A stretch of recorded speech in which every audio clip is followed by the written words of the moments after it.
तो कैसे है आप लोग? അപ്പോ നമുക്ക് റിയാക്ഷൻ വീഡിയോയിലോട്ട് പോവാം. ഹായ്, എന്നോട് പ്രയാണം ചെയ്യാൻ ഇഷ്ടമാണോ? വരൂ, എല്ലാവരും പോകാം. ഇതിന്റെ പേരെന്താണെന്ന് അറിയാമോ? അറിഞ്ഞൂടാ. ഇതാണ് glass with water. Glass with water. വെള്ളം. അത് മതി. ഓക്കെ, ബാക്കി പറ. ഇത് ഞാൻ വളരെ സാഹസികമായിട്ട് അതും വായി വെച്ചാണ് കുടിക്കാൻ പോകുന്നത്. പിന്നെ നമ്മൾ പിന്നെ മൂക്കിക്കൂടി വല്ല പൈപ്പ് കണക്ട് ചെയ്ത് നേരെ അണ്ണാക്കിലോട്ട് വിടുവോ വെള്ളം? ഇത് ചെറിയ കുട്ടികൾ ഒഴിച്ച് ബാക്കി എല്ലാവർക്കും ട്രൈ ചെയ്യാവുന്നതാണ്. അർത്ഥമുള്ള കാര്യങ്ങൾ പറയൂ സഹോദര. ചെറിയ കുട്ടികൾക്ക് എന്ത് വെള്ളം കുടിച്ചുകൂടെ? എന്ത് വലുതായി പോവോ? അല്ല, കുട്ടികൾ. അപ്പൊ ഞാൻ ഇത് കുടിക്കാൻ പോവാണ്. ആരും കൊതിവെക്കല്ലേ.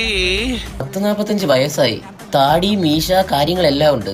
എന്നിട്ട് ഈസ്ട്രജൻ കളിക്കുന്നത്. ഒരു വെള്ളം എടുത്തു വെച്ചിട്ട് ആരും കൊതിവെക്കല്ലേ കേട്ടോ, ഞാൻ വെള്ളം കുടിക്കാൻ പോവാ, ആരും കൊതിവെക്കല്ലേ. പണിക്കും പോടാ.